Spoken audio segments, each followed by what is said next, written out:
जय श्री कृष्ण। स्वागत है आपका साथी त्रिशला के साथ। कैसे हैं आप लोग? कैसे हैं घर में सब? जरूर बताइएगा। पूर्णिमा एक ऐसी तिथि जिस दिन चंद्रमा अपनी पूर्ण कलाओं पे होते हैं। चंद्रमा की इस तिथि पर क्या विशेष करना चाहिए जिससे हमारे घर में हमेशा सुख, शांति और बरकत बनी रहे।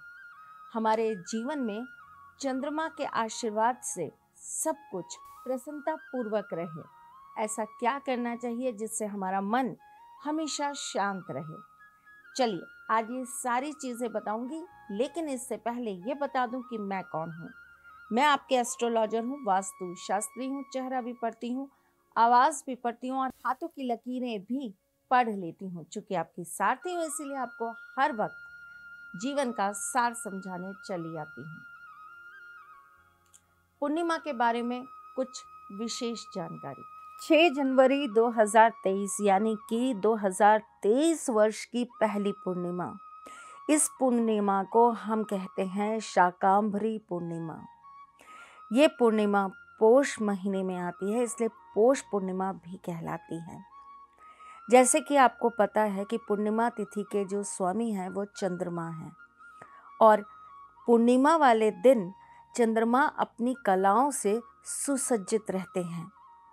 मान्यता ये भी है कि पौष पूर्णिमा की रात को अगर महालक्ष्मी की पूजा की जाए तो आपके घर में सदा सर्वदा स्थिर लक्ष्मी का वास बना रहता है। लेकिन क्या आपको पता है इस दिन 2 देवी देवताओं की एक साथ पूजा की जाती है, परंतु आज संजोग कुछ ऐसा बैठ रहा है कि आज हम 3 देवी देवताओं की पूजा एक साथ करेंगे। आज के दिन वैसे तो सूर्य देव के लिए भी विशेष पूजन किया जाता है और ऐसा माना जाता है कि अगर आज की पूर्णिमा के दिन आप सूर्य देव को इस तरीके से जल चढ़ा देते हैं तो आपकी सर्व मनोकामना पूर्ण हो जाती है।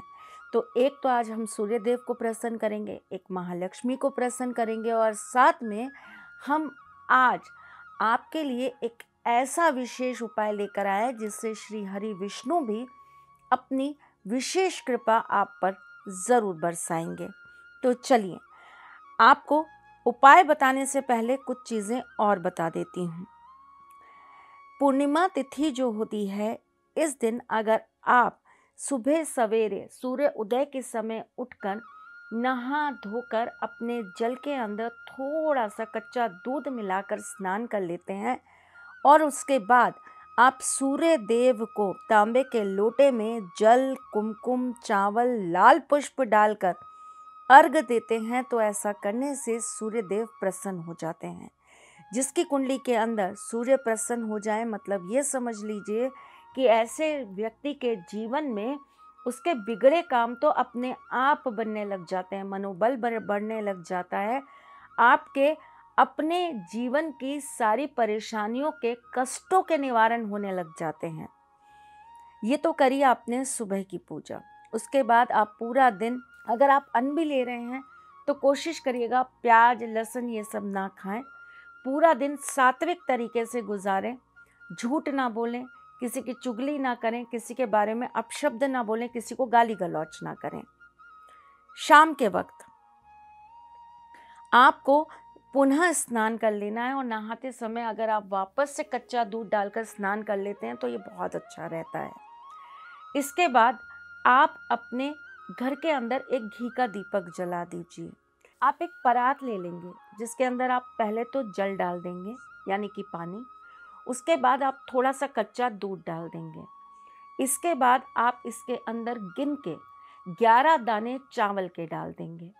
अब आप इनके समक्ष बैठकर जो आपने सारी सामग्री तैयार करी है इसके सामने बैठकर एक माला ओम सोमाय नमः का जाप करेंगे और ये पूरी की पूरी थाली उठाकर आप चंद्रदेव के सामने, जब चंद्रमा निकलेंगे उनके सामने रख देंगे। सर्दी का मौसम चल रहा है, बहुत सारी जगह धुंध होगी और वहाँ पर चंद्रमा दिखाई नहीं देंगे, तो आप कुछ देर के लिए आप इसे अपनी किसी खुली जगह पर रख देंगे, जैसे कि बालकनी, छत, यहाँ पर रखकर आप छोड़ देंगे। उसके बाद आप इसे दोबारा उठाकर ले आएंगे और अपने मंदिर में ढक कर रख देंगे। अगले दिन सुबह आप ले जाकर इसे बरगद के पेड़ पर चढ़ा देंगे। अगर आपके घर के आसपास बरगद का पेड़ ना हो तो आप किसी भी ऐसे वृक्ष पर चढ़ा दीजिए जिसमें कांटे ना लगे हों। चलिए जी, चूंकि मैंने कहा ना, ये एक ऐसा दिन होता है जिस दिन हम सूर्य के साथ साथ माँ लक्ष्मी को भी प्रसन्न करते हैं। तो माँ लक्ष्मी को प्रसन्न करने के लिए हमें रात को 11 कौड़ियाँ ले लेनी हैं। अगर ये पीली कौड़ी होगी तो आपको बहुत फ़ायदा होगा इससे। 11 पीली कौड़ी ले लीजिए और इसके ऊपर आप हल्दी का तिलक लगा दीजिए। उसके बाद महालक्ष्मी के मंत्र का जाप कर लीजिए। 11 कौड़ियों को आपको एक कपड़े में बांध देना है, कपड़ा सफ़ेद रंग का होगा। और उसके बाद आपको महालक्ष्मी को स्मरण करके इसे अपनी तिजोरी में स्थापित कर देना है। रात के वक्त अगर हो सके तो आप महालक्ष्मी के मंत्र के 5 माला जाप कर लीजिए। साथ ही साथ में आप इस रात्रि में अपने घर में सुगंधित अगरबत्ती ज़रूर लगाइए। अगर हो सके आपके घर में महालक्ष्मी की कोई फ़ोटो है या कोई मूर्ति है तो उन्हें आप इत्र ज़रूर चढ़ाइएगा। आज के दिन अगर आप विशेष रूप से शिव जी के मंदिर में जाकर दूध चढ़ा देते हैं तो ऐसा करने से आपकी सर्व मनोकामना सिद्ध हो जाती है। आज के दिन अगर आप अपने हाथ से किसी भी गरीब व्यक्ति को साबूदाने की खीर खिला देते हैं तो ऐसा करने से भी आपके बड़े से बड़े कष्ट दूर हो जाते हैं। सत्यनारायण की पूजा आज के दिन करी जाती है। आज के दिन भगवान को सफ़ेद चंदन, सफ़ेद फूल चढ़ाए जाते हैं। अगर आज आप श्री हरि विष्णु जी को, ठाकुर जी को जाकर सफ़ेद रंग के पुष्प चढ़ाते हैं, सफ़ेद चंदन उनको लगाते हैं तो आपकी सर्व मनोकामना पूर्ण हो जाती है।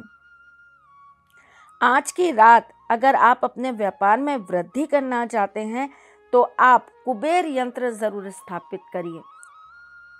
आज की रात्रि एकाक्षी नारियल दक्षिणावर्ती शंख का पूजन कर अगर आप अपने कार्यस्थल पर या अपने व्यापार स्थल पर स्थापित कर लेते हैं तो माँ लक्ष्मी सदा सर्वदा के लिए आपके यहाँ वास करती हैं। एक बहुत छोटी सी चीज़ होती है लेकिन अगर हम ध्यान रखें तो हमारे मन की हर मनोकामना पूर्ण हो सकती है। पूर्णिमा के दिन चावलों का बड़ा महत्व होता है, इसलिए अगर आज आप एक कटोरी चावल के अंदर चांदी का एक सिक्का रखकर प्रभु के सामने रख दें, जो भी आपके घर में स्थापित देवी देवता हैं उनके सामने रख दें और अगले दिन इसे आप सफ़ेद कपड़े से ढककर अपनी तिजोरी में स्थापित कर लें तो आपके घर में सदा सर्वदा देवताओं का वास बना रहता है। आपके घर में सुख, समृद्धि, शांति हमेशा बनी रहती है। चलिए, अब चूँकि आई हूँ और मैं ऐसा कोई उपाय ना बताऊँ जिससे आपकी सारी मनोकामना पूर्ण हो जाए, तो ऐसा तो हो ही नहीं सकता।